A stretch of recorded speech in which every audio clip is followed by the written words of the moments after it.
3 साल पहले आंचल की शादी एक संपन्न घराने में हुई थी। छोटा और सुखी ससुराल जैसा सबको दिखता था, दरअसल वैसा था नहीं। फिर भी अपने पति आदित्य के स्नेह और साथ से आंचल ससुराल में रच बस गई थी। आज आंचल अपने मायके जाने वाली थी, क्योंकि छोटे भाई प्रतीक के लिए लड़की देखने जाना था। आंचल और आदित्य जब घर पहुँचे तो वहाँ भी सब लोग लगभग तैयार ही थे। आंचल की माँ बेटी दामाद के लिए चाय बना लाई और बड़ी भाभी ने फटाफट पकोड़े तल दिए। पापा जल्दी से गर्मा गर्म जलेबी ले आए। सब जानते थे कि आंचल को जलेबी से प्यारा कुछ नहीं। खैर, चाय नाश्ता करके सब छोटे भाई से हंसी मजाक करने लगे। तभी आदित्य ने पूछा, मम्मी जी, पिछले महीने जो लड़की देखी थी वहाँ बात क्यों नहीं बनी? तो आंचल की माँ ने कहा, नहीं बेटा जी, वो तो बहुत ऊंचे खानदान और पैसे वाले लोग थे। हमें तो सीधे साधे परिवार की लड़की चाहिए। अमीर घर की लड़कियां ससुराल में अपने माँ बाप के पैसे का रौब भी जताती हैं और परिवार में घुलती मिलती भी नहीं। 100 तरह के नखरे और खर्चे लेकर आती हैं, काम वाम में चुस्त नहीं होती। आंचल के पिता ने भी सिर हिलाकर अपनी सहमति जताई। तभी बड़ी भाभी जो चाय के कप उठाने आई थी, उनके हाथ से कप छूटकर गिरा और टूट गया।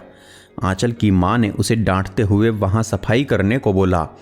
जब भाभी रसोई में बाकी बर्तन रखने गई तो आंचल की माँ ने धीरे से कहा, अमीर घर की लड़की को इस तरह डांट भी नहीं सकते। आंचल की बड़ी भाभी भी बहुत संपन्न परिवार से नहीं थी। ऐसा कहते कहते एक कुटिल सी हंसी उनके होठों पर तैर गई, जो आंचल के दिल में तीर सी जा चुभी। आंचल ने बड़े भैया से बाजार से और जलेबियाँ लाने को कहा और आदित्य को भी साथ ले जाने को कहा। जब वो दोनों चले गए तो आंचल ने अपने माँ पापा से कहना शुरू किया, माँ, अभी जो आप कह रही थी ना, इसीलिए शायद मेरी सासू माँ ने मुझे आदित्य के लिए चुना, जबकि इनके लिए भी कई अमीर परिवारों के रिश्ते आए। मेरी शादी के कुछ समय बाद ही उन्होंने घर में रसोइये को और कपड़े धोने वाली को हटा दिया। उनका भी यही सोचना है कि गरीब घर की लड़की लाए हैं। इन लोगों को तो आदत होती है काम करने की, इनके घर कहाँ नौकर होते हैं। मेरी सास भी मेरी छोटी से छोटी गलती पर मुझे मालिकों की तरह डांट देती है, और यहाँ तक कि अगर घर में किसी की कोई चीज़ गुम हो जाए तो सबसे पहले मुझसे ही पूछा जाता है, जैसे कि मैं कोई चोर हूँ। हालांकि सासू माँ ने कभी मेरे लिए चोर शब्द इस्तेमाल नहीं किया, पर मुझ पर कीमती चीज़ों को लेकर भरोसा भी नहीं किया। माँ, अगर गरीब घर की लड़की के साथ ऐसा ही व्यवहार करना होता है तो बेहतर है अपने बेटे की शादी ना ही की जाए। जो आप बड़ी भाभी के साथ करती रही, उसकी ब्याज सहित भरपाई आपकी बेटी ने की है अपने ससुराल में। कहते कहते आंचल फूट फूट कर रोने लगी। साथ ही आंचल की माँ, पापा और रसोई से आई भाभी की भी अश्रुधारा बह निकली। कभी अगर उनकी किसी चीज़ की तारीफ कर दूं तो सीधा सुनने को मिलता है कि हाँ, तुमने कहाँ ये सब पहले देखा होगा। ये तो आदित्य है जो हर पल हर बात पर मेरे साथ खड़े रहते हैं, तभी मैं वहाँ रह पा रही हूँ। नहीं तो ससुराल में अगर पति भी साथ ना दे तो रह पाना भी मुमकिन नहीं। पर आपके तानों के डर से तो भैया ने भाभी का साथ देना भी छोड़ दिया है। कभी सोचा है भाभी कैसे सब सहती होगी?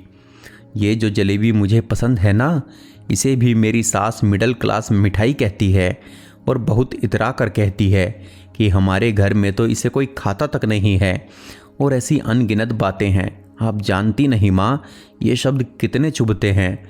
ये बोलते बोलते आंचल सिसकियाँ लेने लगी। उसका गला पूरी तरह भर्रा गया और वो उठकर अपनी भाभी से लिपट गई। आंचल की माँ के आंसू भी थम ही नहीं रहे थे। वो खुद को कोसने लगी और अपनी बहू से माफ़ी मांगते हुए कहने लगी कि मैंने कभी सोचा भी नहीं था कि मेरी करनी लौटकर इस तरह मुझ पर आएगी। अब आइंदा कभी तेरा दिल नहीं दुखाऊंगी बहू। भाभी, आंचल और माँ तीनों गले लगकर ना जाने कितनी ही देर रोते रहे। दोस्तों, ऐसा क्यों होता है? जब तक अपने किसी पर ना बीते, लोग समझना और सुधरना ही नहीं चाहते। ना जाने कैसी कैसी मानसिकता बना लेते हैं। क्या ये सोच सही है कि अपने से नीचे घर की लड़की चाहिए ताकि उसे दबा कर रख सके? दहेज ना लेकर क्या पूरी ज़िंदगी की गुलाम खरीद लेते हैं? हमें कमेंट करके ज़रूर बताएं कि आपके इस बारे में क्या विचार हैं। कहानी पसंद आई हो तो कहानी को लाइक व शेयर करना ना भूलें। धन्यवाद।